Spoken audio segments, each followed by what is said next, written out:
एक पैगाम ਤੁਸੀਂ ਆਪ ਇੱਕ ਪੈਗਾਮ ਹੋ ਉਹ ਕੌਣ ਸਾ ਪੈਗਾਮ मतलब सानू ਇਹ ਚਾਹੀਦਾ ਵਾ ਵੀ ਅਸੀਂ ਕਿਸੇ ਵੱਲ ਵੇਖ ਕੇ ਨਾ ਸੜੀ ਹਾਂ ਸਾਨੂੰ ਚਾਹੀਦਾ ਵਾ ਵੀ ਅਸੀਂ ਅਗਰ ਇੱਕ ਮਿਸਾਲ ਆ ਕਿਸੇ ਫੈਕਟਰੀ 'ਚ ਕੰਮ ਕਰ ਰਹੇ ਹਾਂ ਠੀਕ ਆ ਤੇ ਫੈਕਟਰੀ ਦਾ ਮਾਲਕ ਉਹ ਕੀ ਬਣਾ ਰਹੇ ਹੈ ਜੋ ਤੁਹਾਨੂੰ ਰੋਂਦਿਆ ਹੈ ਜੋ ਤੁਹਾਨੂੰ ਰੋਂਦਿਆ ਕੀ ਆ ਨਜ਼ਰ ਤਾਂ ਸਾਨੂੰ ਬੜਾ ਕੁਛ ਆ ਰਿਹਾ ਹੈ ਪੱਕਾ ਕੀ ਕਰ ਰਹੇ ਹੈ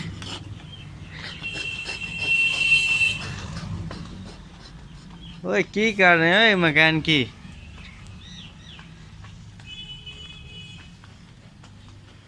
ओए आप जब बिन आख ठीक करा लवे ना ये मशीना ठीक किथे आ वेख ते की हालात हो या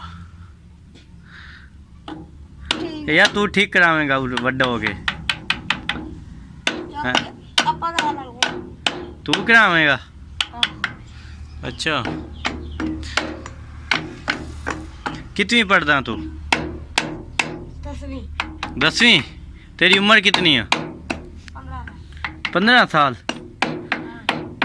8वीं च कितने नंबर लेने 405 405 अच्छा हूँ की कर दो ना तू 10वीं पढ़ ले 10वीं पढ़ता है आज स्कूल नहीं गया स्कूल कोरोना के बाद छुट्टी अच्छा सिर्फ 2 दिन हफ्ते 2 दिन जाने की फायदा फिर स्कूल जाने का कोई फायदा नहीं कोई फायदा नहीं कोई फायदा होंदा भी है कोई फायदा नहीं कोई फायदा नहीं होंदा नहीं तेरे 10वीं च कितने नंबर आ जाएंगे ਅਸੀਂ ਜਾ ਹੀ ਜਾਣਗੇ ਕੋਈ 4 400 बस ज़्यादा नहीं लेने बहुत अच्छा इन्ने बहुत हैं की इरादा वड्डा होके की बनेगा कोई कुछ भी नहीं कोई इरादा भी को नहीं दिल कोई फरमाइश को नहीं दिल कोई इरादा नहीं रखे हुए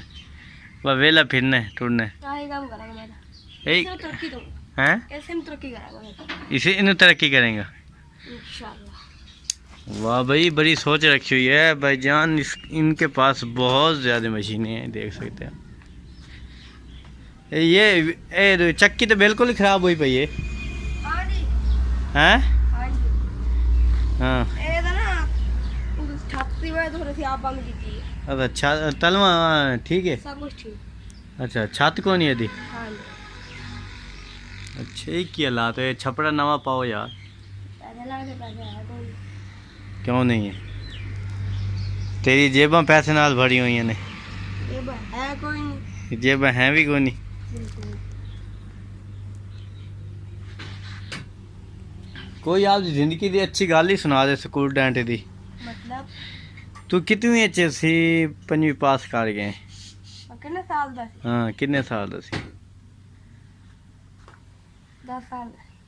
10 साल दा 5वीं पास कर गए अच्छा VIP 5वीं च कितने नंबर लाए सी कोई पता नहीं तेरा जहन काम तो करता नहीं तेन पता ही नहीं 5वीं काम करता पर 5 साल हो गए 5 साल हो गए ना ज़्यादा तो नहीं हुए ना कुछ चेता रहता भी कितने नंबर कोई पता कोई नहीं बदमाश टैप पे चलाना की वजह है ओए काम ਨੂੰ कपड़े ही ठीक है काम में कपड़े यही ठीक है तेरा वजन कितना है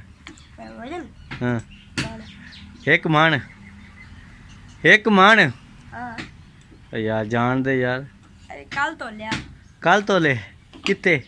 ਉਹਦੇ ਮੈਂਬਰ ਦੇ ਕੰਨੇ ਵੱਡੇ ਤੇ ਛੋਟੇ थे ਉਹ ਯਾਰ ਜਿਹੜਾ ਆਏਗਾ ਨਹੀਂ ਉੱਥੇ ਪਠਿਆਲਾ हाँ पट्ठे वाला ਉੱਥੇ की करन गया सी उत्थे ਪਠਿਆਲ पट्ठे लाए किलो किवें मिलदे ने पट्ठे 150 ਰੁਪਏ ਦਾ ਮਾਣ अच्छा एक दिन आना है तू इन्हें तरक्की करनी है इंशाल्लाह VIP माहौल बनाना है बिल्कुल चलो नीयत रखी हुई है तू इंशाल्लाह अच्छा सारे दोस्त ने की कहेगा तू मतलब कोई पैगाम देना चाहने सारे दोस्तों ਨੂੰ ਕੀ ਪਤਾ ਅਸੀਂ ਤਾਂ ਆਪ ਇੱਕ ਮੈਦਾਨ ਤੁਸੀਂ ਆਪ ਇੱਕ ਪੈਗਾਮ ਹੋ ਉਹ ਕੌਣ ਸਾ ਪੈਗਾਮ ਮਤਲਬ ਸਾਨੂੰ ਇਹ ਚਾਹੀਦਾ ਵਾ ਵੀ ਅਸੀਂ ਕਿਸੇ ਵੱਲ ਵੇਖ ਕੇ ਨਾ ਸੜੀਏ ਹਾਂ ਸਾਨੂੰ ਚਾਹੀਦਾ ਵਾ ਵੀ ਅਸੀਂ ਅਗਰ ਇੱਕ ਮਿਸਾਲ ਆ ਕਿਸੇ ਫੈਕਟਰੀ 'ਚ ਕੰਮ ਕਰ ਰਹੇ ਹਾਂ ठीक है। ਤੇ ਫੈਕਟਰੀ ਦਾ ਮਾਲਕ ਇਹ ਕਵੇ ਵੀ ਇਸ ਬੰਦੇ ਨੂੰ ਇਸ ਜੋਬ ਤੋਂ ਨਹੀਂ, ਇਹ ਬੰਦਾ ਕੰਮ ਠੀਕ ਕਰ। ਹਾਂ ਇਹ ਨਹੀਂ ਵੀ ਇਹ ਜਿਹੜਾ ਇਸ ਬੰਦੇ ਨੂੰ ਲਾ ਦੋ ਇਥੋਂ ਹੋਰ ਬੰਦਾ ਲੈ, ਨਹੀਂ, ਇਸ ਬੰਦੇ ਨੂੰ ਉਹ ਵੱਡੀ ਪੋਸਟ ਮਿਲੇ। ਹਾਂ ਸਾਨੂੰ ਇਸ ਤਰੀਕੇ ਦਾ ਬਣਨਾ ਚਾਹੀਦਾ। अच्छा, सोच ऐसी रखनी चाहिए। तो ये छोटे ला दी इतनी प्यारी सोचें यार, तू बड़ा हो गया की बनेगा? क्या था ये कर बात यही करेगा, कोई नौकरी वगैरह दी नहीं सोच। अच्छा,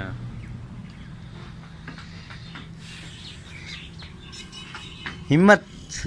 जज्बा कितना तेरे च? मतलब काम करन दी हिम्मत सही है, पढ़ाई दी हिम्मत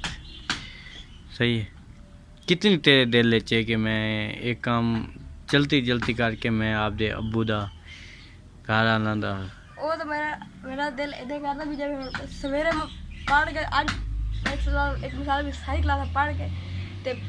मेरे को कितने सारे पैसे होते मैं सब कुछ ठीक है, सब कुछ। अच्छा, सब कुछ।